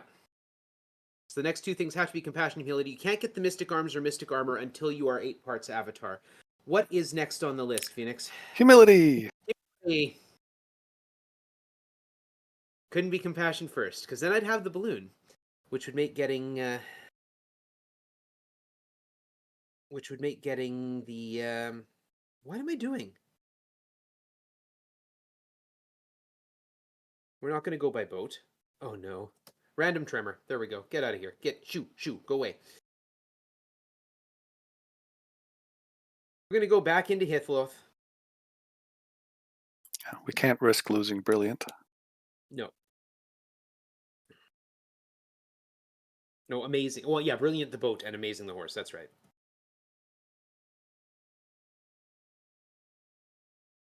Exit out, using the magic spell, exit, and have the valet bring my balloon around. Climb the altitude. The Shrine of Humility is right up here. Right there. We use the horn, because otherwise we get attacked by demons trying to get here. That is the purpose of the horn. So many demons. Yep. That's usually where we do our valor and experience grind.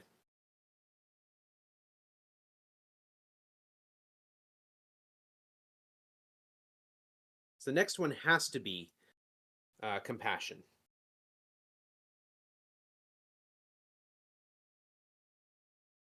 Yeah, so Silverfire in chat says, don't ask too many questions about the dungeon in Lord Bridges' backyard or you might find yourself thrown into it. Yeah, I guess that's a possibility. And Prof Ness points out the screams carry too far if it's on the roof.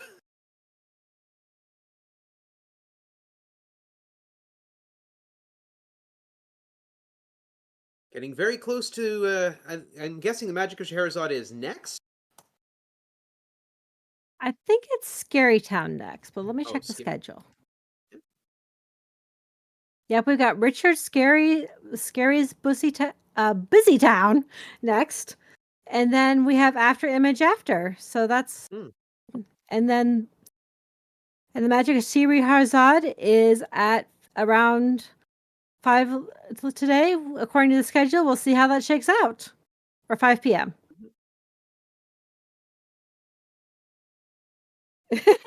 A chat is calling me out. Yes, I did indeed mispronounce it like that, and I did not mean to. Okay. Come on. The winds moving in real time always make this just a delight to fly this balloon.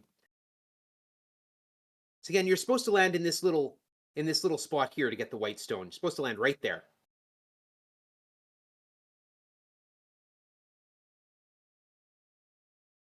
Let's go back and get amazing.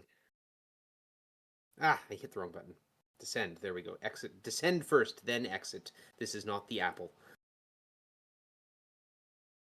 Okay. Shrine of Compassion is over here.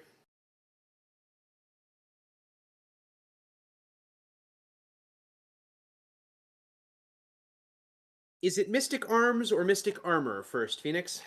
Mystic Arms. Of course it is. Of course it's Mystic Arms first. Because Mystic Arms is right on the way to the Abyss.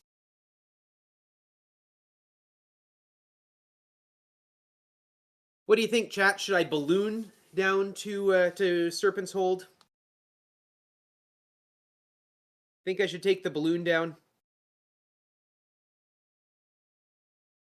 subject myself to that. What do we want, chat? Want to see me balloon to Serpent's Hold? Silverfire says wonderful, so that sounds like the balloon. I think so. Unless you can take the Apple Card from Bussy Town. So I'm not gonna live that one down anytime soon. Submit yourself to the wonderful winds. Mm-hmm. So Richard Garriott, the creator, Lord British, his favorite book is The Wonderful Wizard of Oz.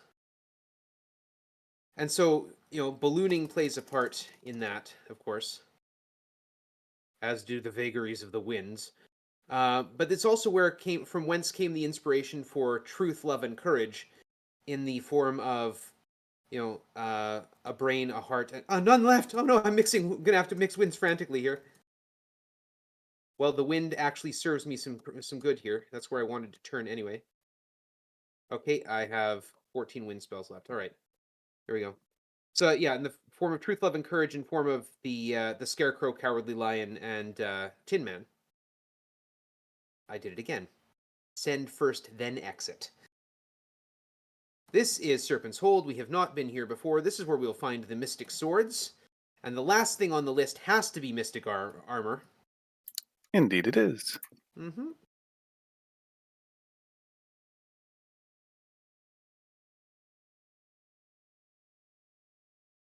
I'm out of reagents for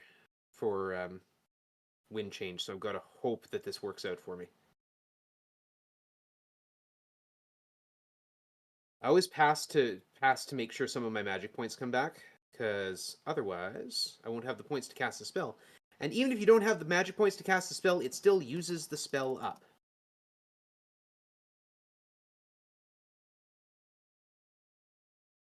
Silverfire in chat asks, so what's after the list? What's after the list? The list is the game.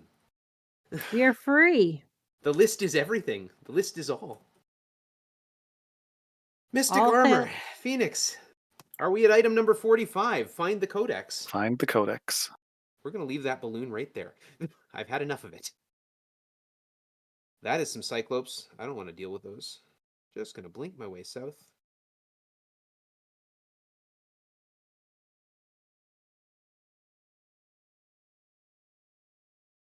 A single rogue. What do you think you're going to do against me here?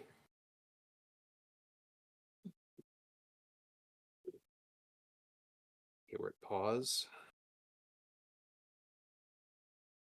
Got all these blink spells. I just went like 4 steps. That was great. And here is my boat. And we're going this way. We're going to line up right here. And we're going to head towards the abyss. The final, find the Codex. The game doesn't actually have a final boss. It's just a big puzzle game. Richard Garriott doesn't really like the idea of bosses, and I get his reasoning. They just sort of sit there until you go and get them. It's kind of unfair. Here we go. Sail through the pirates, ignore them, walk through the swamps, get up on the hills, come down to the volcano. In the center of the volcano, you will find the great Stygian abyss. We can't just walk in, though. We have to use the bell, the book, and the candle. The candle with a D. We're going to save there because we're going to come back and glitch my way through the abyss after. This is the final dungeon. At the bottom of this, we will find the Codex of Ultimate Wisdom. Codex of Ultimate Wisdom.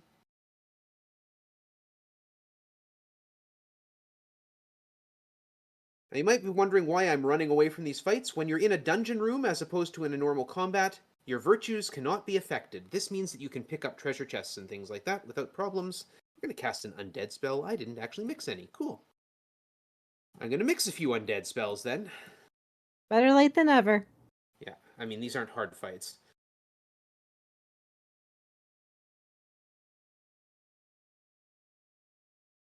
Now we're going to cast a couple heals. All right, we're going to head into this. This is a dungeon room. We're going to use, rather than walking over that sleep field, which would put me to sleep and probably get me dead, we're going to replace that sleep field with a poison field. and just walk through it. I could also dispel it, but I do need to get poisoned at some point, and dispel costs more points than energy field does. It takes more power to dispel one of these fields than it does to actually cast one, which doesn't really make sense, but whatever. I'm not questioning the logic. I just play the game. 1, 2, and 1, 2, and we will ignore these rats. Use a stone, and it asks me a question and a color of a stone, and we go down to the next floor.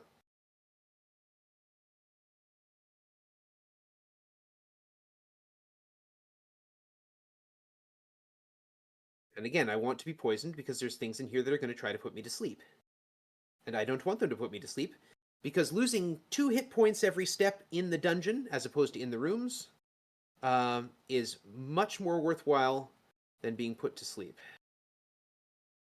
I think it's only in this version that sleep spells don't overwrite poison.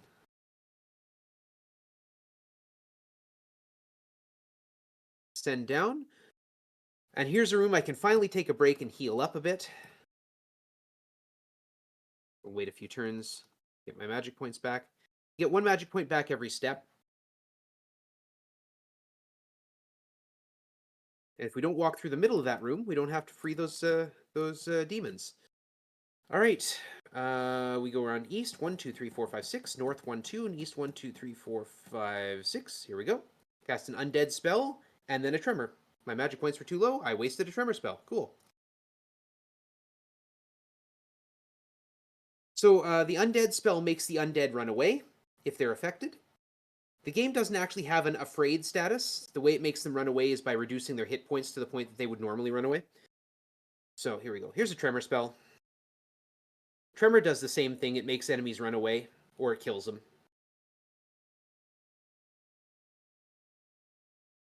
Justice. Green. Descend. 1, 2, 3, 4. Turn this way. 1, 2, 3, 4. We got 2 Zorns in this room to deal with.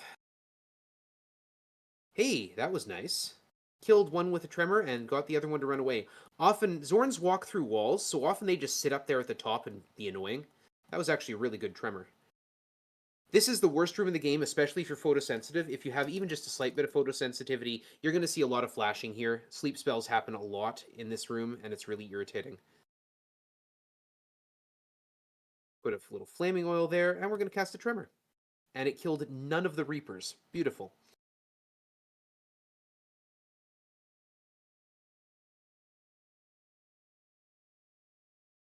So my apologies for anyone who's...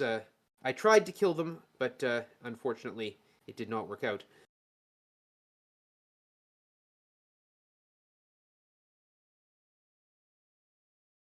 And I've got to walk through here. 1, 2, 3, and 1. I can buffer inputs. 1, 2, 1, 2, 3, 4, 5, 6.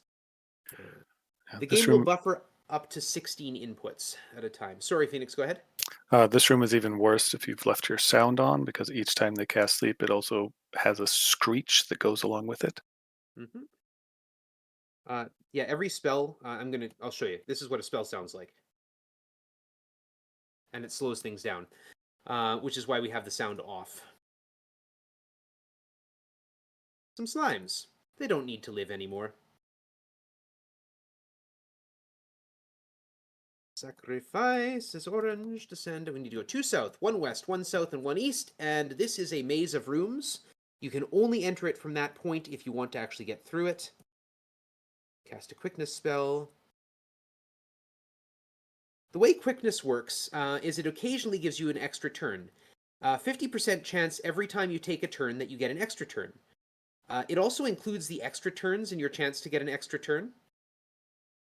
So, if we could manipulate the RNG, we could literally just cast a quickness spell and walk across the entire dungeon with it. Here's a tremor. We've got one of the Balrons. Balrons also try and put you to sleep. Oh, chat says that game audio isn't getting through, so... Okay. I might not have enabled game audio. That might be my fault, because I wasn't going to use it. Yeah, of all the games, that's the best one to have that problem with. Yeah.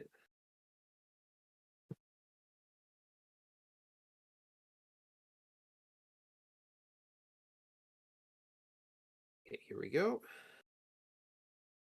Tremor in this room. I get one good tremor. I got a good tremor in the Zorn room, and I've been getting nothing ever since. Gremlin room wasn't too bad either.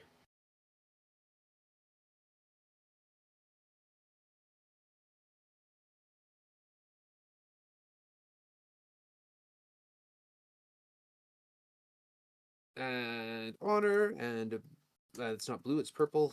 Descend, and this room we go north, and then west. Shoot this guy once. Don't step on that treasure chest. It surrounds you with fields, and then if you don't have any dispels mixed, you are soft blocked and have to reset the game. Undead. Tremor.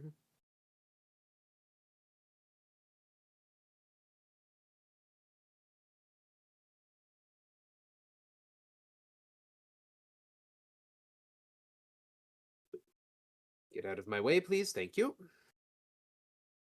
Tremor. I'm a big fan of just capricious use of tremor spells.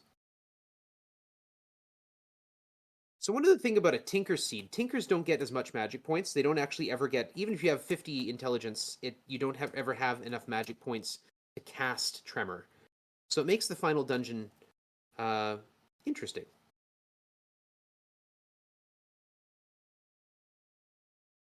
Also, what you can do is what I do with when I do Fighter and Shepherd Seeds, which is eventually end up with your main character being one of the dead companions and running with your mage or druid. Or, in the case of one of the Shepherd Seeds I've run, running with the Tinker, because Julie was the first character I picked up.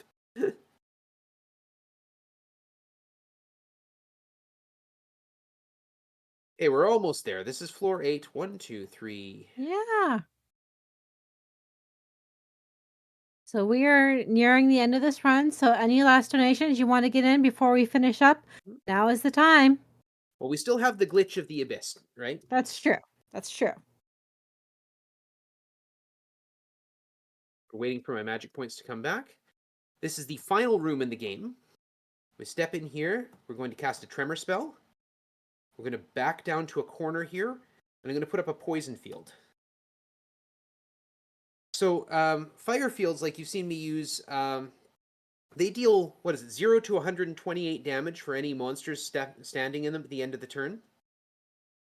Poison fields do the same because monsters can't be poisoned, and there are monsters that can't be affected by fire, like, say, dragons, demons, and Balrogs, but they can be affected by poison fields. So that one just walked into the poison field and died. It was nice of him. We'll open that up, and then we'll step on this. Oh, I can't hit that demon while he's standing there. All right, here we go. This is humility, black. Then we have to answer a bunch of questions. Again, the game buffers inputs up to 16 inputs at a time. So I can pre-answer these questions. They always appear in the same order. And so because I can pre-answer them, it goes very, very quickly through these. It's as fast as it can be. On the first possible frame. When these questions are done, it will be time. I will give you a second advance warning for whoever's keeping time. But we've got to go through the 8 virtues first. And then the 3 principles. This one gets me sometimes because my Canadian spelling puts a U in honor.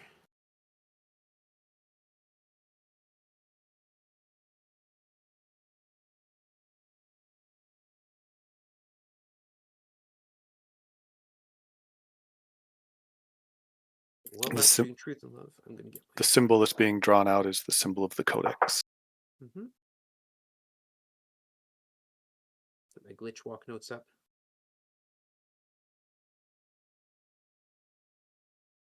Love how it tells me I'm well versed in the virtues of the Avatar. I've been playing this game for over 30 years, and I've done many, many runs of it. And when the word infinity pops up, it will be time. Ready, please, and time. There we go. And that is a task randomizer for Ultima 4. Yay! Mm-hmm. And now I believe we have an Abyss glitch walk. I'll just step through this final discussion. Basically, hey, you're good. You go home, and it took you 15,000 steps to get through the game. Awesome. What's an NMG? It's about 7,000, eh? About half that. Okay, so I'm going to close this out and reload because I know I'm slightly over, but I did promise to glitch my way through the abyss. So we're going to go back to direct start. I saved right at the entrance to the abyss. You're going to hear that. Well, no, you won't hear it apparently. I'll hear it. As we stand there, I'm going to enter into the abyss, turn off the volume. Okay, I'm going to put on a light so you can see what I'm doing. This is what dungeons look like. I'm going to go 2 to the east. I'm going to turn here. I'm going to cast an energy field spell. So now it says failed, but it did replace the wall with an energy field. So, cool. There's some spiders. We can ignore those. There's some ghosts. I can't ignore those.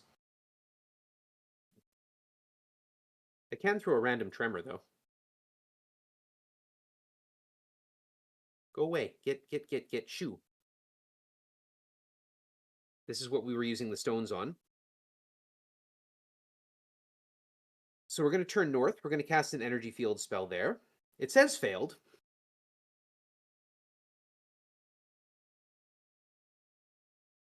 So what's happening there, and Phoenix, you can correct me if I'm wrong, but the game does actually, is supposed to escape the spellcasting routine when it fails, obviously.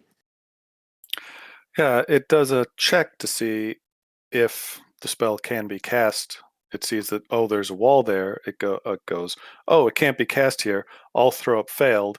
And then it just continues onwards without it actually telling it to stop. And so then it casts the spell anyways. Where am I? Okay, there I am. That's why. Why is there no door there? Right, because it's a secret door. I'm not used to looking at it. So normally you'd go through there, but instead we're going to go this way. Because faster than... Oh my goodness. Game is literally trolling me. As far as I know, the DOS version is the only version of the game that has this glitch. Yeah, there are different ones, different related ones in the Apple and Commodore versions. So the Apple and Commodore versions, you can actually create a boat out of nothing in a dungeon because of the way the tile system works. So this was the big room maze. Instead, we're just going to cast. Just going to go through the wall here, and we're done. South 1, 2, 3. East 1. Go through this wall. 1, 2. And then we go north. 1, 2, and west. 1, 2, and use stone, humility, black, and that's how you get through the abyss without ever going into a door. Nice. There we go. And that is Ultima 4. GG. Thank you very much. My apologies again. I'm going to go strangle my ISP. But thank you for letting me do the run, even though I started late, and even though I had such internet problems and had to run down the street to where my ex and my daughter live. So, All good. Thank you for the amazing, brilliant, and wonderful run. And thank you, Phoenix, for commenting and for doing the seed picking. And oh, that was a gem. It was a real gem. I'll have to remember that. All right. Well, thank you so much, everyone who's turned out. This has been your host, Possum Coffee. We are wrapping up. Next up is Richard Busy's. Oh gosh, I forgot. Richard. Yeah. You know what? I will admit, on stream, I accidentally had alcohol last night. I've been very hungover this entire time. It's not been going great for me. It's been an exciting morning for everybody. Yes. Let's on to smoother things throughout the rest of the day. All right. Thank you again for having me. I'll see you tomorrow morning again. Please donate to such a good cause. I'll see you for Ultima 3 tomorrow morning. And Phoenix, again, thank you so much. Made it much more fun to have someone here. Thank you for having me.